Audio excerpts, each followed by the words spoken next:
Hujambo mtazamaji na karibu katika kutazama ulimwengu wa habari na habari kuu usiku huu. TANROADS, TAA, shirikianeni miradi ya kimkakati ikamilike kwa wakati. Katika habari za kimataifa, Trump na Ramaphosa waibua matumaini mapya ya amani DRC. Katika michezo, Rais Dr. Mwinyi kuigharamia Simba Zanzibar.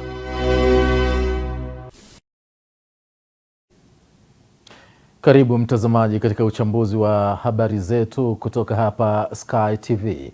Jina langu ni Maliango Mugeta. Makamu wa Rais wa Jamhuri ya Muungano wa Tanzania, Mheshimiwa Dr. Philip Mpango amewasihi wa Tanzania wanaoishi nchini Brazil kuzingatia sheria za nchi hiyo pamoja na kujihusisha na biashara halali katika nchi hiyo. Makamu wa Rais amesema hayo alipotembelea ubalozi wa Tanzania nchini Brazil uliopo katika jiji la Brasilia na kuzungumza na watumishi wa ubalozi huo, ambapo amepokea taarifa ya baadhi ya Watanzania kutumikia vifungo mbalimbali katika magereza nchini humo. Nimefurahishwa na mahusiano mazuri yaliyopo kati ya Jamhuri ya Muungano wa Tanzania na nchi hii nzuri ya Brazil. Muendelee namna hiyo, kwa sababu tuna uhitaji mahusiano na Brazil. Tunahitaji mahusiano kwa sababu Brazil ni taifa kubwa, idadi ya watu ni kubwa, maana yake ni soko. Brazil wanafanya vizuri sana kwenye maeneo ya kilimo, utafiti, viwanda, lakini wanafanya vizuri sana pia upande wa uchumi wa buluu na maeneo mengine mengi. Hata baadhi ya mazao tunafanana. Kwa hiyo hapa kuna kazi kubwa sana ya kukuza diplomasia ya uchumi baina yetu na Brazil. Kuna fursa za mafunzo hapa. Kuna fursa nyingi za uwekezaji nyumbani ambazo mnazifahamu. Kwa hiyo tunachowatarajia, Mheshimiwa Rais anachowatarajia na sisi wa Tanzania tunatarajia kwamba mko hapa kuvuta fursa kwa Watanzania zije kule nyumbani, mkavutie wawekezaji, mkaimarishe urafiki. Brazil kule nyumbani mnafahamu, inafahamika sana kwa mpira wa miguu. Kwa hiyo tuvune maarifa namna ya kufundisha kuanzia watoto, wawe na sisi tuwe mahiri upande wa michezo ya aina mbalimbali ikiwemo mpira wa miguu. Lakini ajira kwa vijana, nafasi za masomo. Dunia tunayokwenda ni dunia ya tehama, information communication technology. Hata kilimo hatuwezi kuendelea kulima kwa jembe la mkono. Lazima sasa tuende mahali tutumie teknolojia za kisasa kwenye kilimo, smart agriculture. Tuweze na sisi sasa kuwa tunamwagilia kwa drone. Tuwe tunapeleka dawa za mifugo, za binadamu kwa teknolojia za kisasa. Sikupendezwa sana na taarifa ya wale vijana ambao wako kwenye magereza huku. Vijana wa Kitanzania walioko ugaibuni hapa, kwamba tuna vijana 18 ambao wako gerezani na wengi makosa ni usafirishaji wa dawa za kulevya. Hili hapana. Ni kuombe tena Mheshimiwa Balozi na watumishi wote wa ubalozi huu, kila mtakapofanya mikutano na Tanzanian diaspora, muwasisitize wajielekeze kwenye biashara halali, ziko nyingi. Waziri wa Ujenzi Mheshimiwa Abdallah Ulega ameziagiza taasisi ya wakala wa barabara nchini TANROADS na mamlaka ya viwanja vya ndege TAA kumsimamia mhandisi mshauri wa uwanja wa ndege ujenzi wa jengo la abiria katika kiwanja cha ndege cha kimataifa cha Msalato ili mradi huo uweze kukamilika kwa wakati na kwa ubora. Fred Cheti ana undani wa taarifa ifuatayo. Amesisitiza taasisi hizo kuwa na mawasiliano na ushirikiano wa karibu, kwani Tanzania wanasubiria kwa hamu mradi huo uweze kukamilika, ambapo ameahidi kuwa yeye pamoja na mkuu wa mkoa wa Dodoma Mheshimiwa Rosemary Senyamule wataendelea kukagua mradi huo mara kwa mara. Mheshimiwa Ulega ametoa maelekezo hayo mkoani Dodoma mara baada ya kukagua utekelezaji wa mradi huo wa kimkakati ambao umefikia 53.9 na kusisitiza kuwa ukikamilika unatarajia kuinua uchumi wa mkoa wa Dodoma na kuwa kitovu cha biashara na uwekezaji. Nimekagua ujenzi wa jengo la abiria, jengo la kisasa sana ambalo linaendelea hapa. Huyu yuko nyuma ya muda, lakini nimeagiza kuhakikisha kwamba anafanya kazi usiku na mchana na kuongeza idadi ya wafanyakazi. Na nimeagiza TANROADS na TAA kwa maana ya mamlaka ya viwanja vya ndege na mamlaka ya barabara, wakala wa barabara Tanzania, wafanye kazi kwa pamoja ya kumsimamia huyu, kwa sababu tusiache mambo. Huyu anasema aliyepewa kazi kwa mujibu wa mkataba, kwa mujibu wa sheria ni TANROADS, lakini mwisho wa siku atakaye kwenda kuja kuwa msimamizi atakuwa ni TAA. Kwa hivyo ni lazima hawa kila mara wawe wana mawasiliano ya karibu sana. Tunachotaka sisi wa Tanzania kuona hii kazi inakamilika kwa wakati na inakamilika kwa ubora. Niseme tu kwamba tumekubaliana mimi na mkuu wa mkoa hapa, tutakuwa tukija kila mara kuendelea kukagua kuona progress ikoje, maendeleo ya mradi yakoje. Ameongeza kuwa serikali haitaongeza muda kwa mkandarasi huyo kama atashindwa kukamilisha ujenzi wa jengo hilo kwa wakati, na atapaswa kuilipa serikali fidia kwa kuchelewesha mradi huo. Na nimewaambia TANROADS na mkandarasi kwamba hatutaongeza muda. Ikiwa watafanya uzembe, hatutakuwa tayari na tutamdai yeye mkandarasi fidia ya kuchelewa. Na nimetoa maelekezo kwa miradi yote wanapochelewa, haswa ile miradi ambayo sisi tuna uhakika tunazo hela, lazima tuwadai fidia wanapochelewa. Ni kama wale wa Dar es Salaam pale wa BRT, wote nimewaambia wawadai pesa kwa sababu ni uzembe. Hatuna kesi ya fedha pale. Kwa upande wake, mkuu wa mkoa wa Dodoma Mheshimiwa Rosemary Senyamule ameipongeza serikali ya awamu ya 6 chini ya Dr. Samia Suluhu Hassan kwa kuendelea kufungua mkoa huo kwa utekelezaji wa miradi ya kimkakati ikiwemo ujenzi wa kiwanja hicho, ambapo amesema kuwa uwepo wake ni fursa ya kijamii na kiuchumi kwa wanadodoma na nchi kwa ujumla.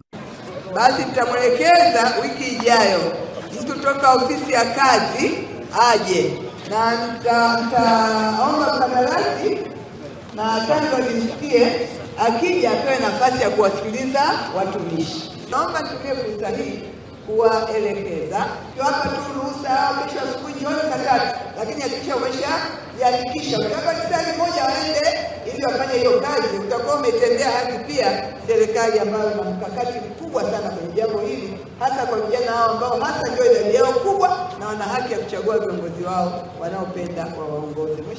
Naye mkurugenzi wa mamlaka ya viwanja vya ndege Tanzania TAA Bwana Abduli Mumboka leo amesema kuwa wanatarajia kuanza majaribio ya kuruhusu urukaji na utoaji wa ndege katika kiwanja hicho ifikapo mwezi Juni mwaka 2025.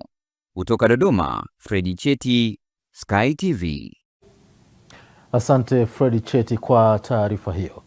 Mkuu wa mkoa wa Mbeya Dr. Juma Homera ameagiza taasisi ya kuzuia na kupambana na rushwa TAKUKURU kushughulikia kesi zote zilizopelekwa na wanachama wa vyama vya ushirika vya msingi pamoja na kuwachukulia hatua za kisheria viongozi wa vyama hivyo ambao wanadaiwa kufanya ubadhilifu wa fedha.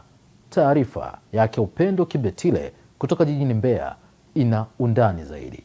Agizo hilo limetolewa katika mkutano wa jukwaa la vyama vya ushirika mkoani Mbeya, ambapo amesema baadhi ya viongozi wameshutumiwa kula fedha za wanachama. Vyama vya SACCOS, baadhi ya vyama hapa Mbeya vimekula pesa za wanachama wao na kesi ziko TAKUKURU na zingine ziko kwa mrajisi, zishughulikie hizo kesi haraka. Haki lazima itendeke kwa zile SACCOS. Najua kuna SACCOS hapa tuna kesi nazo, nadhani nitajie moja wapo, ile Mwanjelo sinaenda vizuri. Mwanjelo SACCOS ina hali tete, watu wamegawana fedha, wametembea. Kwa upande wake, mrajisi msaidizi wa vyama vya ushirika mkoa wa Mbeya, Elia Richard, amesema tayari wameanza kuwachukulia hatua baadhi ya viongozi wa vyama hivyo wanaotumiwa kwa ubadhirifu. Serikali tutachukua hatua kwa nafasi yetu, lakini vyama vya ushirika wenyewe ambao ndio wanawasimamia wanaushirika wana jukumu la kuchukua hatua pale ambapo wanapoona mambo hayaendi sawa, na mamlaka zingine zote ambazo zinahusika katika usimamizi. Kwa hiyo tunaamini kabisa hili jukwaa linaenda kutoa majibu sahihi. Naye kaimu mrajisi wa vyama vya ushirika taifa, Joseph Sambalala, ameeleza namna wanavyohakikisha wanazilinda mali za wanachama hao. Lakini jambo lingine ambalo mrajisi wa vyama vya ushirika ameendelea kusisitiza ni kuhakikisha mali za wanaushirika zinafanya kazi stahiki. Na sasa zoezi linaloendelea, tunaanza kuzitambua mali zote za ushirika hapa nchini. Tumeshaanza kukusanya takwimu zao. Baadhi ya wanachama wa vyama vya ushirika wameeleza kuwa jukwaa hilo limewasaidia kuelewa majukumu yao na namna ya kushiriki kamilifu katika maendeleo ya vyama vyao. Majukwaa haya yanatusaidia sisi wanaushirika kukaa pamoja kama wanaushirika, lakini pia na wadau wa maendeleo ya ushirika ili kujadili changamoto na mafanikio ambayo yanaweza kupatikana kwenye ushirika. Kupitia ushirika wanaweza kupata huduma mbalimbali au fursa mbalimbali ambazo itakuwa ni vigumu kuzipata kwa mtu mmoja mmoja. Hii ni mojawapo ya nguzo muhimu sana kwa serikali na nchi katika uchumi. Inaunganisha watu wa rika mbalimbali na sekta mbalimbali kwa ajili ya shughuli zao za kiuchumi. Nikiripoti kutoka mkoani Mbeya, Upendo Kibetile, Sky TV. Asante Upendo Kibetile kutoka jijini Mbeya. Mtazamaji, unatazama Ulimwengu wa Habari, na habari kuu usiku huu: TANROADS TAA zishirikiane mradi wa kimkakati ukamilike kwa wakati. Katika habari za kimataifa, Trump na Ramaphosa waibua matumaini mapya ya amani nchini DRC. Na katika michezo, Rais Dr. Mwinyi huigharamia Simba Zanzibar.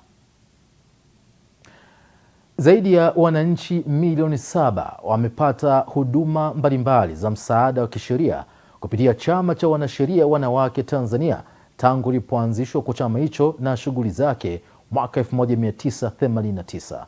Nora Daneman ana undani wa taarifa ifuatayo. Chama hicho mwaka huu kinasherehekea miaka 35 huko kikijivunia kupigania haki za wanawake na watoto wa kike nchini kupitia huduma za msaada wa kisheria, utetezi wa kisera na kisheria, elimu kwa umma na tafiti kwa mbalimbali. Mkurugenzi mtendaji wa TAWLA, Tike Mwambipile, amesema wananchi hao wamefikiwa kupitia mtandao wa ofisi zake zilizopo katika mikoa mbalimbali nchini, na huduma hizo zimekuwa na mchango mkubwa katika kuwasaidia wanawake na watoto kupata haki zao kwa njia ya kisheria, kuimarisha uelewa wa sheria katika jamii na kupunguza ukatili wa kijinsia. Wakati tunaanza, kwa mfano tu kwa upande wa wanasheria wanawake, mawakili, miaka ya 90 walikuwa wanasheria wanawake 10 tu mawakili, lakini sasa hivi tunaongelea wengi, wako 4,000 na kitu huko, sijui 6,000. Kwa hiyo namba ni kubwa kwa upande wa mawakili. Haya ni mambo ambayo kwa miaka 35 tunaona ni mambo mazuri, lakini tunataka nini tukione huko mbele?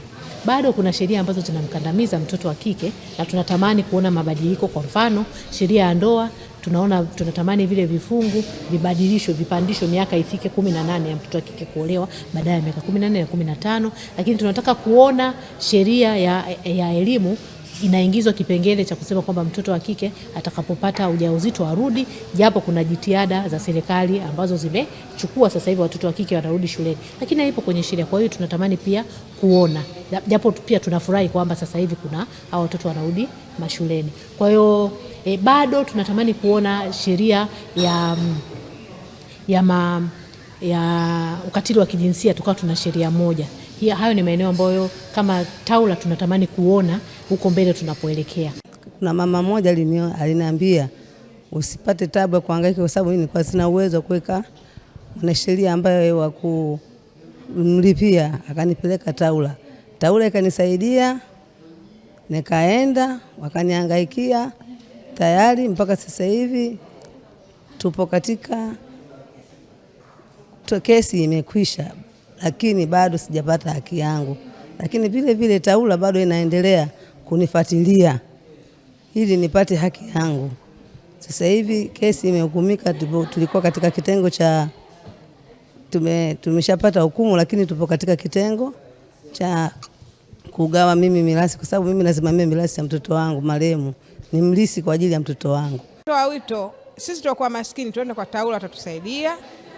Pili, tunaomba haki yetu tupate kwa wakati. Kitengo changu ninachofanya na deal sana na wanawake na watoto wanaobakwa, wanawake wanaopigwa na waume zao, umeelewa? Lakini unakuta mtu analetwa ofisini, lakini siku ya mwisho familia inakataa usifungue shauri lolote. Yani tunaweka kwenye kivuli cha kutengeneza reputation kwamba hatutaki familia zetu zinani, lakini at the end of the day tunakuza jambo. Hatutaki wale unakuta mtu anafanya ulawiti ni familia kabisa, lakini sasa mzazi hataki iko kitu kitoke nje. Sasa hatusaidii kitu, kwa sababu tunaendelea kukuza yale makucha, tunaendelea kuyaweka ndani ya hiyo familia, so inakuwa ni challenge. TAWLA anatumia maadhimisho hayo kujitathmini kilipotoka, kilipo na kinapoelekea kupitia kongamano linalofanyika hapa Dar es Salaam na ambalo limeshirikisha wadau mbalimbali. Kutoka Dar es Salaam, Nora Damian, Sky TV.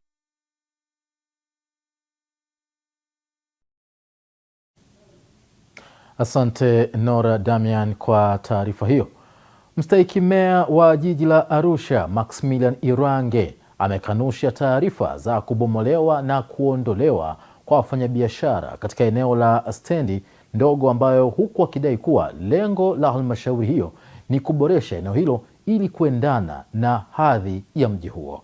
Amina Ngahewa kutoka jijini Arusha ana undani wa taarifa ifuatayo. Mstahiki meya amesema hayo alipokuwa akizungumza na waandishi wa habari wakati akitoa taarifa mafanikio ya baraza hilo toka lilipoanza kazi yake Novemba 29, 2020, ikiwa ni ongezeko la idadi ya ukusanyaji wa mapato kufikia bilioni 17.5, ikiwa ni 10% ya makusanyo ya ndani baada ya kuondoa mapato lindwa. Mstahiki meya amefafanua taarifa hiyo wakati alipoulizwa swali na mwandishi wa habari, ikiwa zimepita siku chache tangu wafanyabiashara zaidi ya 400 katika eneo la stendi ndogo jijini Arusha kugoma kufungua biashara zao, ikiwa ni ishara ya kupinga kile wanachodai kutounga mkono baadhi ya hatua zinazochukuliwa na halmashauri ya jiji hilo, ikiwemo kubomolewa eneo hilo. Stendi ndogo hakuna mtu anaenda kuondolewa pale. Stendi ndogo tulichosema tunahitaji kufanya maboresho. Pale kuna wafanyabiashara nafikiri zaidi ya 400 au kitu kama hicho.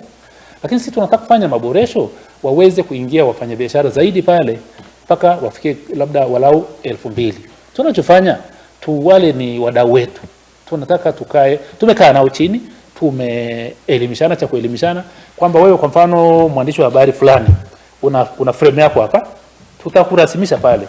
Lakini tukifanya maboresho kwa kujenga jengo la chini na jengo la juu, maana yake umetoa frame ya pili kwa juu yake ili iweze kumsaidia Mtanzania mwenzake au Mwanaarusha mwenzake. Kwa hiyo hatuna ugomvi na watu wa stendi ndogo, tunachofanya ni kufanya nini? Kufanya maboresho. Na hilo liko ni azimio la baraza la madiwani, tulilitolea tamko na maboresho yatafanyika wakati husika ukifika. Lakini ni watoe wasiwasi wale wafanyabiashara wa pale, kwa sababu kuna habari zinaendelea kwamba tunataka kuwafukuza pale. Hakuna mtu anataka kufukuza mtu mahali pake pa biashara, kwa sababu ile ni sehemu yake ya biashara. Tunamfukuza alafu nani akae pale? Kwa hiyo tunachotaka kufanya kwenye eneo la stendi ndogo ni kufanya maboresho ambayo yataweza kuaccommodate watu wengi zaidi, lakini pia stendi ndogo iko katikati kabisa ya mji, tunataka pia kuboresha uso wa mji. Awali wakibainisha kilio chao, wafanyabiashara hao walisema wao wamekuwa wawekezaji wa ndani kwa muda mrefu na hatua iliyopo sasa ni malalamiko ya kudai kutopatiwa mikataba ya vyumba wanavyofanyia biashara na kuwepo kwa mpango wa kubomolewa eneo hilo pasipo kushirikishwa wao kama wafanyabiashara,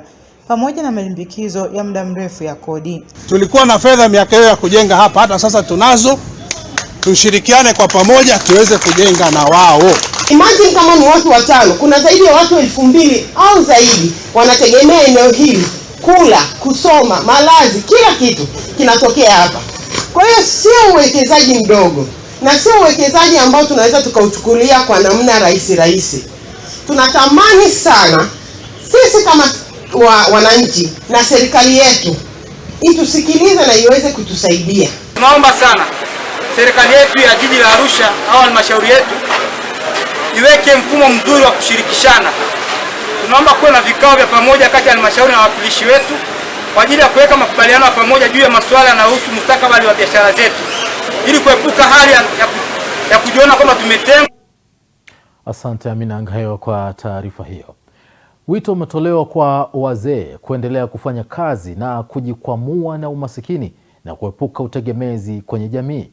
Tunaungana na Tatu Habibu kwa taarifa zaidi. Sky TV imefanya mahojiano na Profesa Emmanuel Shija ambaye ni mdau wa maendeleo ya wazee. Amesema kuwa wazee ni hazina ya taifa na bado wana mchango mkubwa katika maendeleo ya jamii, ikiwemo nyanja za uchumi. Wazee ni hazina katika jamii kwa sababu ndio waliobeba masuala ya kihistoria, ndio wenye kutoa mwelekeo katika jamii, ni washauri wazuri katika jamii. Lakini tukitazama si wazee, tunaweza tukapambana na mambo mengi sana, tukafanya vitu vizuri vikaonekana katika nchi, katika jamii, ikiwemo kupiga vita umaskini na kuwekeza maarifa kwa kizazi kilichopo pamoja na mambo ya maadili na kufanya shughuli mbalimbali ambazo mstaafu yote anaweza kuzifanya.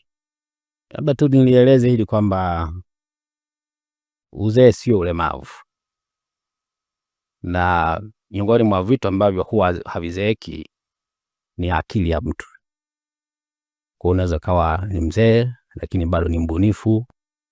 Ndio maana tukiangalia sana wazee wetu, mwishoni kabisa akishafanya mambo mengi anaandika kitabu kinachoonyesha historia ya maisha yake, pengine kama yanagusa watu wengi, ya mfano. Tunao kwa mfano hapa Tanzania Mwalimu Nyerere kaandika vitabu vingi sana, lakini vitabu vingi ambavyo tunavisoma leo ameviandika katika umri mkubwa, katika umri wa uzeeni. Hata alipostaafu aliendelea kubuni vitu vingi kufanya. Amefanya kazi za mikono shambani, ameandika vitabu vingi sana, na ameendelea kuwa mshauri katika nchi mbalimbali, usuluhishi, na maarifa yake mpaka ndoka duniani yalikuwa kisima cha kuchotwa na wanadamu. Yako mambo mengi ambayo tunayafahamu yanaweza kufanya na wazee. Kwa mfano mambo ya kilimo, unaweza kaendelea kukulima. Kuna kulima kutumia nguvu sana, ni maarifa tu. Unaweza kaendelea kufuga katika umri wa uzeeni. Unaweza kaendelea kutumia kipaji chako katika umri wa uzeeni. Kuna mambo mengi sana ya kibunifu ambayo mtu akayafanya katika umri mkubwa. Kwa upande wake Dr. Gerald Kasimila anasema kuwa wazee wanapaswa kuungana katika kufanya kazi. Kwa wale wazee wanaobweteka ambao hawafanyi chochote, nadhani ni ufahamu kwamba wanapunguka na ufahamu, wanatakiwa kufanya nini katika jamii, kwa sababu unapokuwa hai lazima ushirikiane na watu wanaokuzunguka au katika nchi yako kuleta maendeleo. Sasa kwa mfano, nikijitolea mfano mimi, pamoja na shughuli zangu zingine za kawaida za ujasiriamali, lakini pia nafanya shughuli za ushirika na wazee wenzangu, kukutana katika masuala mbalimbali, mambo ya kitamaduni, mila na mambo mengine mengi ya ujenzi wa maendeleo. Kutoka Dodoma, Tatu Habibu, Sky TV. Asante Tatu Habibu kwa taarifa hiyo. Wabunge wameipongeza serikali kwa kutoa ruzuku mbalimbali katika sekta ya kilimo ambayo imeongeza tija ya uzalishaji wa mazao. Wamesema hayo wakati wakichangia mjadala wa bajeti ya Wizara ya Kilimo kwa mwaka wa fedha 2025-2026 bungeni jijini Dodoma leo Mei 22, 2025. Vile vile tunalima pamba. Ombi letu ni kwamba ile jineri ya mgango, Waziri Bashe, ile jineri unaifahamu, na waziri wa viwanda, lazima ile jineri ifufuke. Alafu pamba tunayoilima tunataka kuanza kiwanda kipya pale. Majirani zangu Msoma mjini wawe na kiwanda. Huko Bugwema kuna wafugaji sana, tunataka kufufua viwanda vyetu.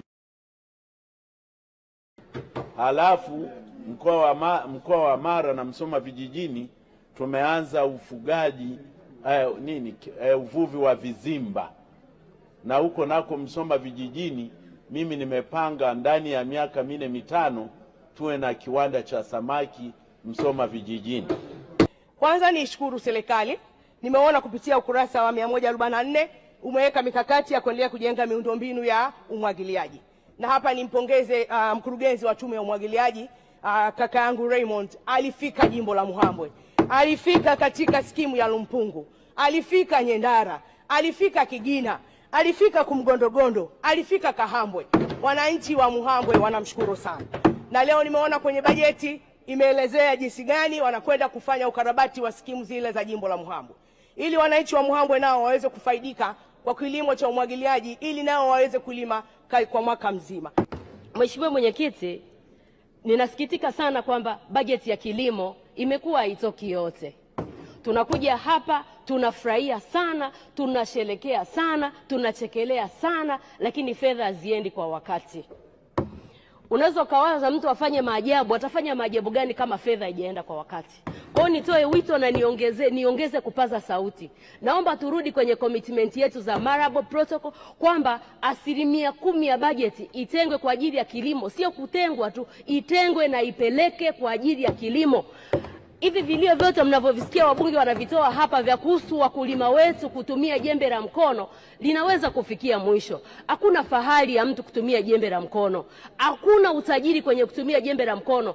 Sisi tumelelewa, tumekuwa wazazi wetu wanatumia majembe ya mkono. Mpaka leo bado ni maskini, lakini ni watu ambao wanafanya kazi kwa bidii, wanajituma sana. Lakini utaongeza tija gani kama ni jembe moja moja? Yaani unahesabu jembe moja moja. Kwa siku kama ni jembe 1000 imeishia hapo. Umekuja mwaka huu umetupa tathmini na tunaona mwenendo mzuri wa kilimo. Hongera sana Mheshimiwa Waziri na wenzako, kwa maana Naibu Waziri Silinde, Katibu Mkuu Mweli na wataalamu wote walioko kwenye eneo hili. Mnafanya kazi nzuri na Mungu aendelee kuwabariki sana. Mheshimiwa Mwenyekiti, baada ya maeneo haya mimi nipongeze kwa upande wa Ikungi. Ikungi nilisimama mwaka wa 2022-2023 nikasema kwamba miongoni mwa maeneo ambayo hatujafanya vizuri ni kutuwekea hata ruzuku ya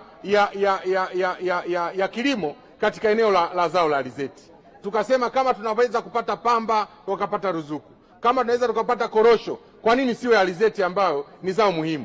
Ninafurahi kusema kwamba mwaka huu tunaoenda kumaliza tumeweza kupata ruzuku ya mbegu ya alizeti tani 57.8. Jambo hili ni kubwa ambalo sisi watu wa Ikungi tunashukuru sana, lakini kama haitoshi tumepata tani 710 ya mbolea ambayo imeenda kusaidia kuongeza uwezo wa uzalishaji wa mazao mbalimbali. Lakini tumeweza kupata hata mbegu ya mahindi ambayo kwa nyuma ilikuwa haipo, tumepata. Na mtazamaji unaotazama Ulimwengu wa Habari kutoka hapa Sky TV. Tunaomba radhi kutokana na sababu ambazo ziko nje ya uwezo wetu, hatutakuwa na habari za biashara na uchumi. Lakini kwa sasa moja kwa moja tunaungana na Pius Jayunga katika habari za kimataifa, ambapo huko kubwa zaidi ni Trump na Ramaphosa waibua matumaini mapya ya amani nchini DRC.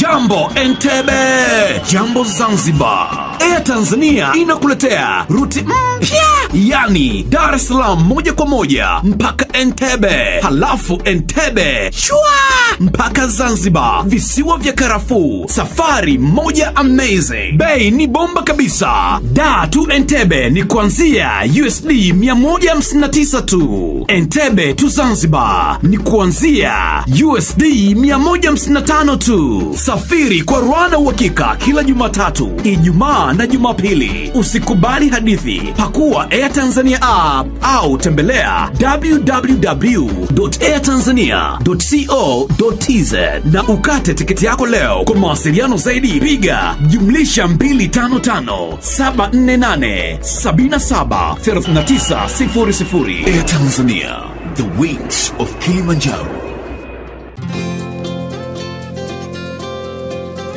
Iyula Malaika Sekondari iliyopo Kingolwilo, Morogoro mjini ni shule ya bweni na kutwa ya wavulana na wasichana wa dini zote, kidato cha kwanza hadi cha 6. Inawatangazia nafasi za masomo kidato cha 5 2025 kwa tahasusi za HGK, HKL na HGL. Sifa za mwombaji ni ufaulu wa kuanzia daraja C katika masomo matatu na kuendelea. Kuhamia kidato cha kwanza na 3 mwaka 2025 kwa masomo ya science, sanaa na biashara. Usajili unafanyika kila siku za kazi saa 2 kamili asubuhi shuleni Iyula Malaika Sekondari. Ada inalipwa kwa awamu 4 tu kwa mwaka. Fomu za kujiunga zinapatikana shuleni Iyula Malaika Sekondari na kwa Dar es Salaam Msimbazi Center chumba namba 9. Kwa mawasiliano zaidi piga simu namba 0786 88 58 80, 0747 84 50 01 au 0716 30 18 83. Mlete mwanao Iyula Malaika kwa elimu bora na ya uhakika.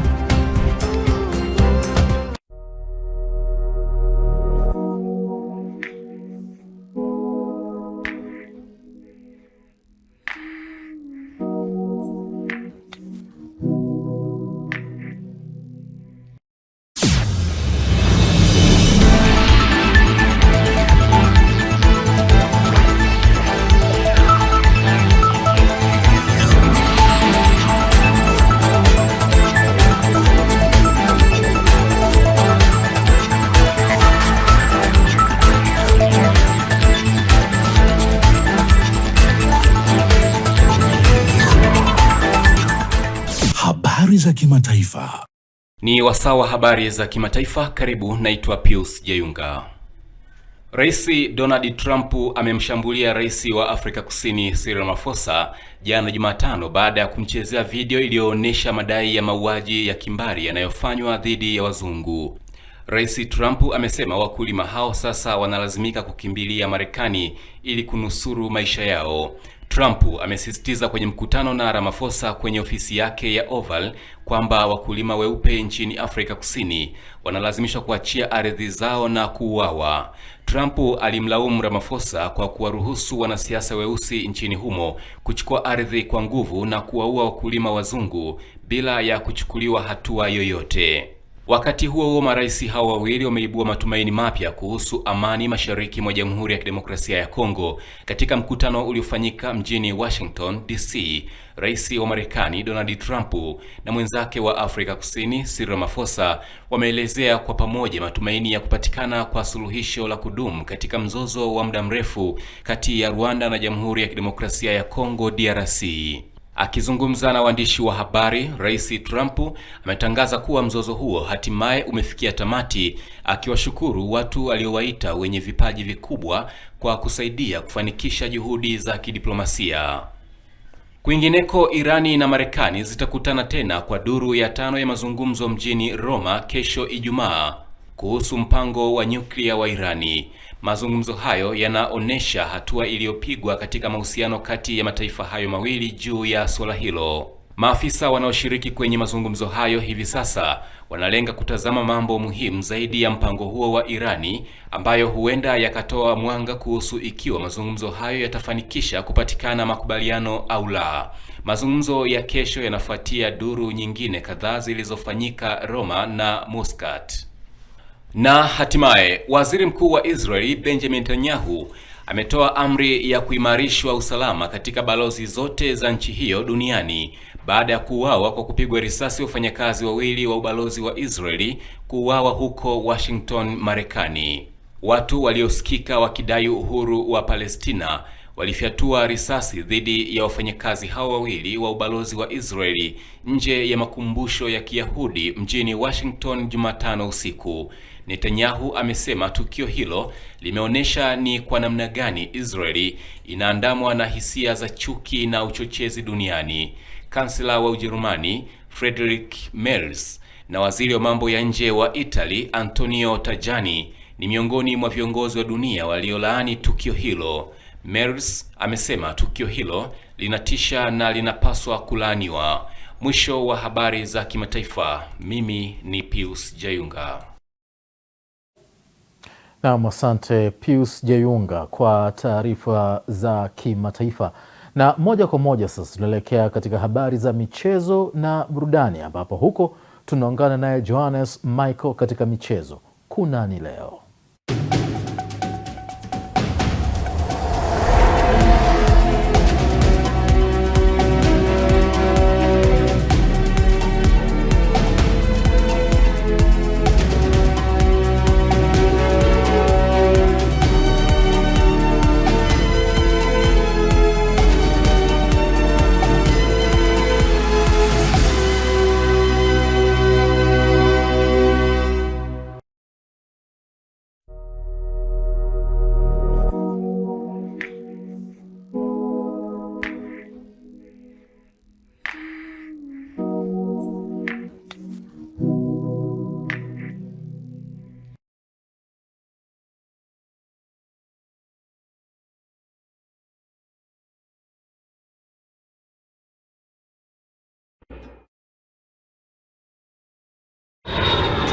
Jambo Entebbe, jambo Zanzibar. Air Tanzania inakuletea ruti mpya, yani Dar es Salaam moja kwa moja mpaka Entebbe, halafu Entebbe shwa mpaka Zanzibar, visiwa vya karafuu. Safari moja amazing, bei ni bomba kabisa. Dar to Entebbe ni kuanzia USD 159 tu. Entebbe to Zanzibar ni kuanzia USD 155 tu. Safiri kwa Rwanda uhakika kila Jumatatu, Ijumaa na Jumapili. Usikubali hadithi. Pakua Air Tanzania app au tembelea www.airtanzania.co.tz na ukate tiketi yako leo. Kwa mawasiliano zaidi piga +255 748 77 3900. Air Tanzania, the wings of Kilimanjaro.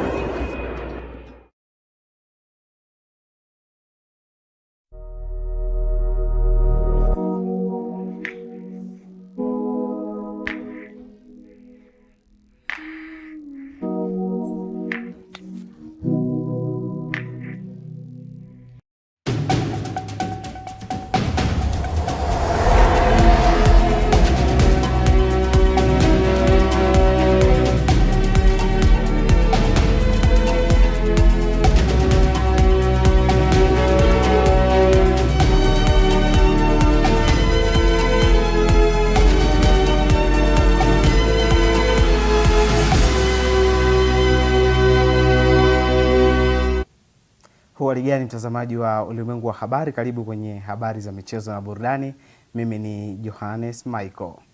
Na moja kwa moja naanza na taarifa ya uongozi wa klabu ya Simba umemshukuru Rais Dr. Hussein Mwinyi kwa kulipia gharama za uwanja New Amaan Complex Zanzibar kwa ajili ya mchezo wa kombe la shirikisho barani Afrika, Simba dhidi ya RS Berkane. Lakini wakati huo meneja wa habari na mawasiliano wa klabu ya Simba Ahmed Ally amezungumza katika hamasa ambayo imezinduliwa kwa siku ya leo. Wamejiandaa vipi kuelekea mchezo huo? Mbuzi amefia kwa muuza supu. Berkane amefia kwa kiboko cha Waarabu hapa Zanzibar. Tutamfanya vibaya. Field Marshal amezungumzia hapa jambo la msingi sana. Tunafahamu kuna watu wanabiruka, wanafanya kila hila mnyama asichukue ubingwa. Sisi tunawaruhusu wafanye hiyo kazi, lakini ifanye kwa kificho. Tukikubaini, tukikuona, wallahi wa billahi,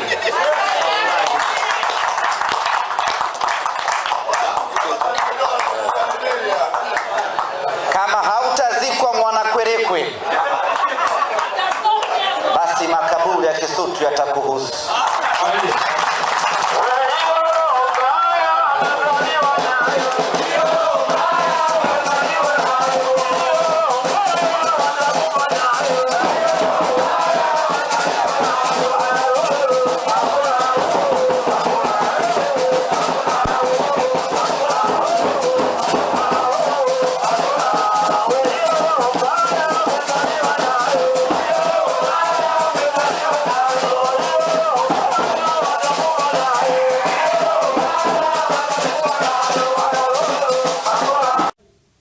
Na kunako taarifa nyingine kuhusiana na kiungo Stefan Aziz Ki ameitwa kwenye kikosi cha timu ya taifa ya Burkina Faso kwa ajili ya michezo miwili ya kalenda ya FIFA kwa mujibu wa kalenda dhidi ya Tunisia pamoja na Zimbabwe.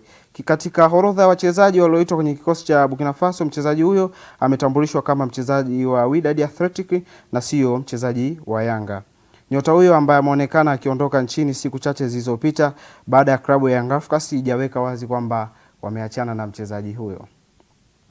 Lakini kunako taarifa nyingine kuhusiana na timu ya mpira wa kikapu Dar City Basket ambao ndio wawakilishi pekee Tanzania kwenye mashindano ya Basket African League. Kupitia mwenyekiti wa klabu hiyo ameweza kuzungumza maandalizi yao kuelekea kwenye ligi. Mashindano ni kwamba kuna stage ya kwanza inaitwa Road to BAL. Alafu hiyo Road to BAL ambayo tunachukuliwa mabingwa kila nchi tunakwenda kucheza sehemu tofauti Afrika. Kila kinaenda kwa kanda East Africa, kuna kanda ya West, kuna kanda kaskazini na ya kusini.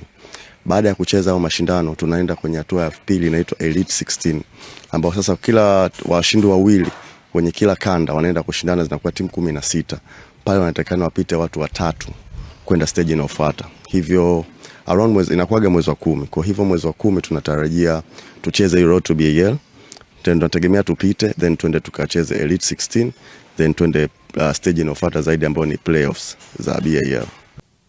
Na kunako taarifa za michezo na burudani kimataifa, shirikisho la soka barani Afrika CAF limezindua kombe jipya kwa ajili ya michuano ya ligi ya mabingwa barani Afrika.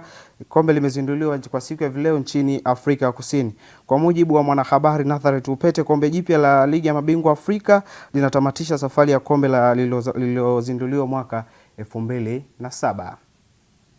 Na kunako taarifa nyingine ni kuhusiana na kocha mkuu wa Barcelona Hans Flick ametia saini ya mkataba mpya kwenye klabu ya Barcelona mpaka mwaka 2027. Hans Flick katika msimu wake wa kwanza akiwa na kikosi cha FC Barcelona ameiongoza timu hiyo kutoa mataji matatu La Liga, Copa del Rey na kombe na Super Cup la Uhispania. Na kunako burudani ni kuhusiana na msanii Juksi ameweza kutambulisha kuhusiana na EP yake. Tukaungane na Vijini hapo kwa ajili ya taarifa zaidi.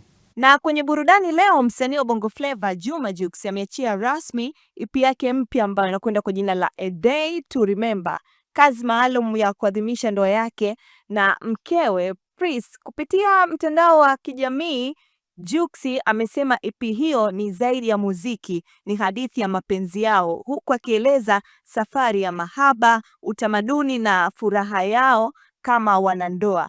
EP hii imeshirikisha wakali kama Final kutoka nchini Nigeria na The Voice wa Tanzania, ikiwa ni mchanganyiko wa ladha kutokea Afrika Mashariki na Magharibi. Lakini pia watu ambao wamehusika kwenye kutayarisha mziki huo na EP kwa ujumla ni pamoja na S2Kz, Fox Merit, huku mixing na mastering ikiwa imefanywa na Liza Classic. Na kubwa zaidi ni kuhusiana na ujumbe wake ambaye Jux alimshukuru mke wake pamoja na familia yake na timu yake na mashabiki wote ambao wanaendelea kumuunga mkono ili mradi tu aweze kufika kule ambapo kila msanii anawish kufika kule. Bwana, kwa siku hii leo mimi na sign hivyo. Jina langu ni Virginia Pona, hii ni Sky TV. Na huo ndio mwisho wa habari za michezo na burudani. Kwako Mariango Mgeta.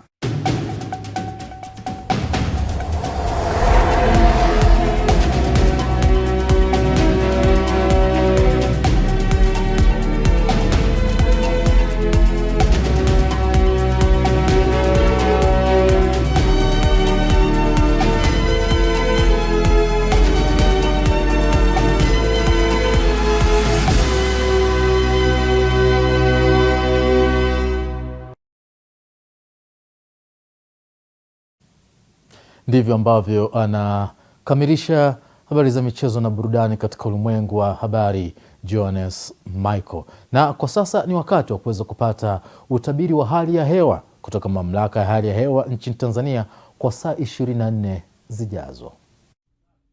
Habari za wakati huu mpendwa mtazamaji, karibu kwa utabiri wa hali ya hewa. Jina langu ni Joyce Makwata na tuanze kwa kuangalia mifumo ya upepo, ambapo upepo unatarajiwa kuvuma kwa kasi ya kilomita 20 kwa saa maeneo ya Ziwa Victoria. wakati maeneo ya kaskazini mwa ziwa Tanganyika upepo unatarajiwa kuvuma kwa kasi ya kilomita 30 kwa saa. Ukanda wote wa pwani, maeneo ya ziwa Nyasa pamoja na kusini mwa ziwa Tanganyika upepo unatarajiwa kuvuma kwa kasi ya kilomita 40 kwa saa. Na mamlaka ya hali ya hewa hapa nchini Tanzania imetoa angalizo la matarajio ya kupata vipindi vya upepo mkali katika maeneo yote ya ukanda wa pwani, maeneo ya ziwa Nyasa pamoja na kusini mwa ziwa Tanganyika. Hivyo tahadhari za mapema zichukuliwe kupunguza athari ambazo zinaweza kujitokeza.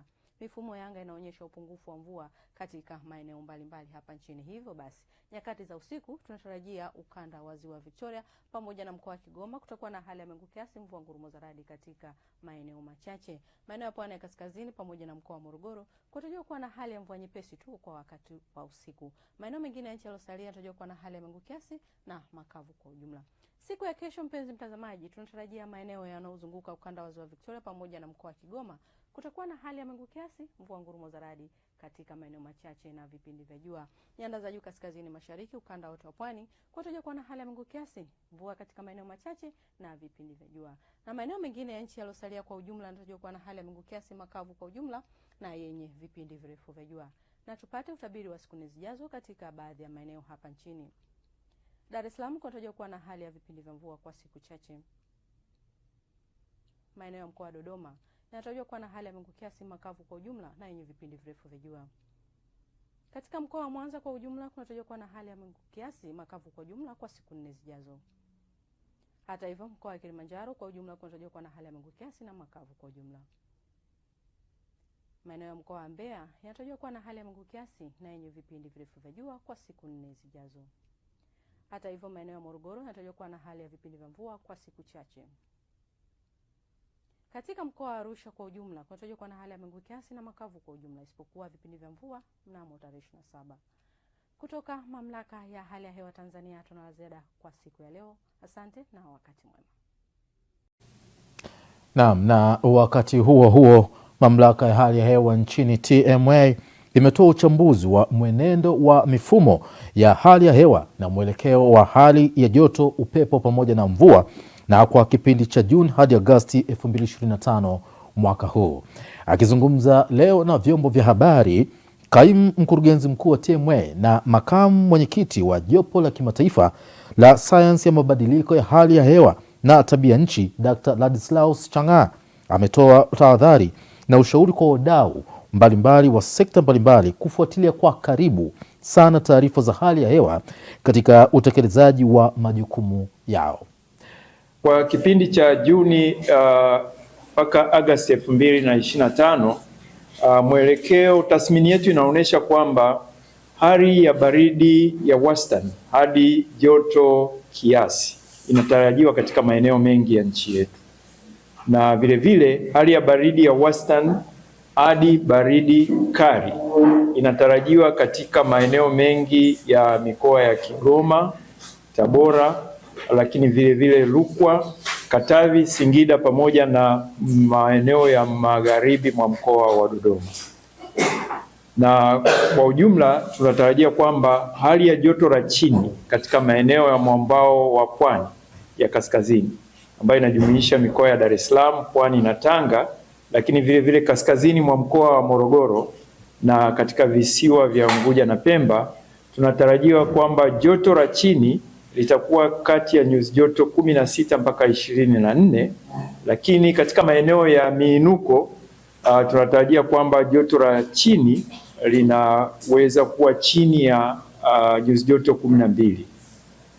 Na katika maeneo ya nyanda za juu kaskazini mashariki ambayo inajumuisha mikoa ya Kilimanjaro, Arusha pamoja na Manyara, hali ya joto la chini inatarajiwa kuwa kati ya nyuzi joto 10 mpaka 20.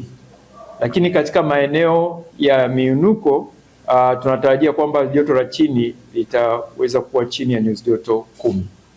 Na ukanda wa ziwa Victoria ambayo inajumuisha mikoa ya Mwanza, Mara, Geita, Kagera, Shinyanga na Simiyu, kiwango cha joto la chini kinatarajiwa kuwa kati ya nyuzi joto 10 mpaka 18 katika maeneo mengi. Lakini magharibi mwa nchi yetu ambayo inajumuisha mikoa ya Tabora, Katavi pamoja na Kigoma, tunatarajia kwamba kiwango cha joto la chini zitakuwa kati ya nyuzi joto 10 mpaka 18 katika maeneo mengi. Ili hali kanda ya kati ambayo inajumuisha mikoa ya Singida na Dodoma, joto la chini linatarajiwa kuwa kati ya nyuzi joto 10 mpaka 20.